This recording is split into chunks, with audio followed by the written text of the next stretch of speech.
Olá, meus queridos amigos, meus amados irmãos, Pastor Sinélio chegando aqui com o Pão Nosso de Cada Dia 2023. Cultura, conhecimento e espiritualidade. O salmo de leitura de hoje aconteceu aqui, 2 Reis, capítulos 13 ao 15. E o tema da nossa reflexão hoje é este: a derrota do último inimigo, round 1. A inspiração bíblica vem do livro do profeta Jeremias, capítulo 32, versículos 14 ao 17. Acompanhe a leitura comigo. Assim diz o Senhor dos Exércitos, o Deus de Israel: pegue a escritura selada e a cópia não selada e coloque-as num vaso de barro, a fim de conservá-las por muito tempo. Pois assim diz o Senhor dos Exércitos, o Deus de Israel: algum dia as pessoas voltarão a ter propriedades nessa terra e comprarão e venderão casas, vinhedos e campos. Depois que entreguei os documentos a Baruque, filho de Nérias, orei ao Senhor: ó soberano Senhor, tu fizeste os céus e a terra com a tua mão forte e o teu braço poderoso. Nada é difícil demais para ti. Temos hoje aqui uma coletânea de datas que vão aparecer na nossa reflexão, uma delas bem especificamente. A primeira data está na sua tela, o Dia do Corretor. Homenageia os profissionais que atuam na área da corretagem de imóveis, que são responsáveis por intermediar a compra, a venda, a locação e a administração de imóveis. Segunda data, Dia do Jornalista. A data é uma homenagem ao jornalista brasileiro João Batista Líbero Badaró, que foi assassinado em São Paulo em 1830, por lutar pela liberdade da imprensa e pela independência do país. Os jornalistas são responsáveis por coletar, apurar e divulgar informações de interesse público, seja em veículos de comunicação tradicionais ou em plataformas digitais. Terceira data, Dia do Médico Legista. Os médicos legistas são médicos formados que passam por especialização em medicina legal, que é a área da medicina que se dedica à aplicação de conhecimentos médicos para fins judiciais. Eles realizam exames em corpos de vítimas de mortes violentas, identificam as causas das mortes e produzem laudos utilizados em processos judiciais. Quarta data, Dia Internacional para a Reflexão do Genocídio de 1994 contra os Tutsis em Ruanda. Olha o tamanho dessa data, o tamanho do problema, o tamanho da tragédia é bem ilustrado no tamanho da data. O genocídio de Ruanda foi um dos eventos mais trágicos e violentos da história recente, ocorrido entre abril e julho de 1994. Durante esse período, mais de 800 mil pessoas, em sua maioria da etnia Tutsi, foram assassinadas por milícias hutus extremistas, que foram incitadas pelo governo de Ruanda. Quinta data, Dia Mundial da Saúde, tema recorrente, mas vamos ler. O objetivo é conscientizar a população sobre a importância da saúde e promover medidas para melhorar a qualidade de vida das pessoas em todo o mundo. Falamos sobre isso ainda ontem. Sexta data, Dia Nacional de Combate ao Bullying e à Violência na Escola. Uma data importante que merece nossos pensamentos. O bullying é um comportamento agressivo e repetitivo que ocorre entre crianças e adolescentes e pode causar danos físicos e psicológicos graves. A violência na escola também pode incluir outras formas de agressão, como o cyberbullying e o assédio sexual. E a sétima data, a Sexta-feira Santa, uma data religiosa que faz parte da Semana Santa, período que antecede a Páscoa, uma das principais festas do calendário cristão e judaico também, e é celebrada na sexta-feira que procede do domingo de Páscoa e tem como objetivo relembrar a morte de Jesus Cristo na cruz, conforme narrado nas Escrituras. A nossa fórmula aqui você conhece, é o tema, é mais a inspiração, mais esse punhado de datas que nos dão a reflexão para o dia de hoje. Uma palavra sombria aparece em quase todas as datas que nós vemos aí: morte. A morte, um evento comum a todos os seres humanos, normalmente associada à dor, à perda, às saudades e a muito choro. principalmente quando elas acontecem por motivo fútil, como o extremismo lá em Ruanda. Cerca de 1 milhão de pessoas perderam as suas vidas. Isso mal passou em nossos jornais. Sabe por quê? Porque a maioria dos jornalistas estava cobrindo um grande evento, Copa do Mundo. Fútil, como o bullying e a violência escolar, como essa que nós vemos mais uma vez acontecendo aqui no Brasil. Estamos tão acostumados a ver acontecer longe de nós, mas agora cada vez mais perto. Os médicos legistas são chamados em caso de morte violenta ou morte suspeita, como nesses casos que eu mencionei. Eles vão ali, eles procuram determinar a causa da morte, fazem um laudo, mas são limitados. É só isso que eles conseguem fazer diante da morte.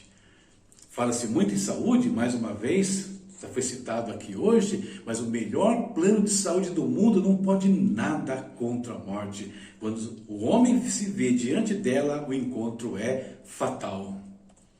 E talvez você fique pensando nesse instante, que meditação melancólica e sombria, como isso pode abençoar o meu dia? E o seu pensamento está correto.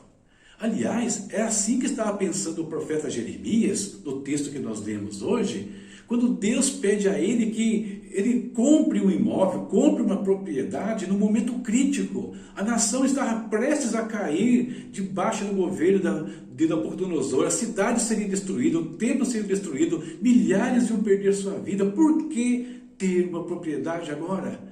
Mas Deus esclarece ao profeta o objetivo daquela ordem. Deus fala que haveria recomeço, mesmo depois de tanta desgraça, voltaria novamente o povo para aquela terra, eles comprariam propriedades e teriam uma vida nova naquele lugar. Isso nos leva a outra data que fala de morte, a Sexta-feira Santa, mas desta vez a morte do Senhor Jesus Cristo. Talvez a única morte que nos faça sentir tristeza e alegria ao mesmo tempo. E por que a alegria? Porque ela também significa um recomeço. Todos aqueles que creem em Cristo, mesmo tendo morrido, conforme ele mesmo disse, quem crê em mim, ainda que esteja morto, viverá, terá um recomeço. A morte dele tinha um porquê. Olha o que o autor de Hebreus nos diz. Visto, portanto, que os filhos são seres humanos, feitos de carne e sangue, o Filho também se tornou carne e sangue, pois somente assim ele poderia morrer, e somente ao morrer destruiria o diabo, que tinha o poder da morte. Só dessa maneira, ele libertaria aqueles que durante toda a vida estiveram escravizados pelo medo da morte. E Cristo, ao morrer, não precisou de um corretor para comprar uma sepultura. Não, José de Arimateia cedeu uma das suas graciosamente. A notícia da morte dele não saiu na grande mídia, nem foi coberta por grandes jornalistas, mas ficou registrada na maior de todas as informações, as Escrituras Sagradas. E por que ficou registrada? Para que ninguém se esqueça desse dia, o dia onde nosso último inimigo começou a ser derrotado. E essa é a nossa reflexão de hoje, o round 1 contra o nosso último inimigo. Temos mais 2 reflexões falando sobre esse tema, até ver o que aconteceu com a morte. Terminando a nossa reflexão, vamos agora ao nosso momento de oração. Temos diversas situações para interceder nesse dia. Temos os profissionais, os corretores de imóveis, os jornalistas, os médicos legistas, interceder contra o preconceito, contra as coisas que formam pensamentos errôneos na vida das pessoas, que geram bullying, que geram esses genocídios que nós vemos no mundo e tanta violência desnecessária. Vamos falar com o nosso Deus. Pai amado, em nome de Jesus, nós te bendizemos por mais um dia. Nós te damos graças, Senhor, porque mais uma vez o Senhor nos concedeu a vida. O Senhor tem nos dado uma família maravilhosa, tem dado trabalho, tem nos permitido às vezes até estudar, aprender, tem nos permitido estar junto aos nossos irmãos e amigos. Nós te damos graças por tudo isso, Senhor. Pai, lembramos mais uma vez dos nossos queridos amigos, irmãos que podem estar aí adoentados, precisando do teu toque. Outros precisam da tua bênção, abrir uma porta de trabalho, Pai. Segundo a necessidade de cada um, derrama a tua bênção na vida dos nossos amigos e dos nossos irmãos. Pai, hoje clamamos aqui pela vida dos corretores de imóveis, pelos médicos legistas, pelos jornalistas, Senhor. Que o Senhor abençoe a todos os profissionais que atuam nessas áreas. Que o Senhor faça deles pessoas honestas, que eles desenvolvam um trabalho honesto, Senhor. E que eles possam, Deus, também encontrar o Senhor, se é que ainda não te conhecem, Pai. Que na relação deles com seus clientes, com aqueles que eles atendem diariamente, quando se encontrarem com seus filhos, eles tenham a oportunidade de ouvir acerca do Senhor. Pai, que caia por terra todo preconceito, toda violência, todo pensamento errôneo que tem causado tanta violência nesse mundo, tantos genocídios, tantos ataques contra inocentes como nós temos visto, Senhor. Tenha misericórdia do nosso mundo, guarda a nossa família, guarda os nossos filhos, Pai, em nome de Jesus. Eu peço, Deus, que o Senhor também abençoe esse dia, o qual entregamos nas Tuas mãos, em nome de Jesus. Amém. Muito bem, fechamos tudo. Vamos enfrentar o nosso dia de hoje na bênção de Deus e aqui em cima a nossa reflexão, a nossa leitura para amanhã. 2 Reis, capítulos 16 ao 18. Nessa tela, no cantinho do lado esquerdo embaixo, do lado direito em cima, as maneiras que você pode interagir conosco. De uma forma ou de outra, você faz o nosso canal crescer e faz essa mensagem se propagar mundo afora. Link de cima, a Epístola aos Hebreus aqui do lado. Você sabe quais são os princípios básicos da doutrina de Cristo? Não sabe? No capítulo 6 aqui dessa epístola eu comento eles em detalhes. No link você consegue ler um trecho do livro. Gostando, adquira e nos abençoe. Chave Pix está aí se quiser apoiar o nosso canal. Deus abençoe a todos vocês e até amanhã, se Deus quiser. Juntos até 31 de dezembro e depois também.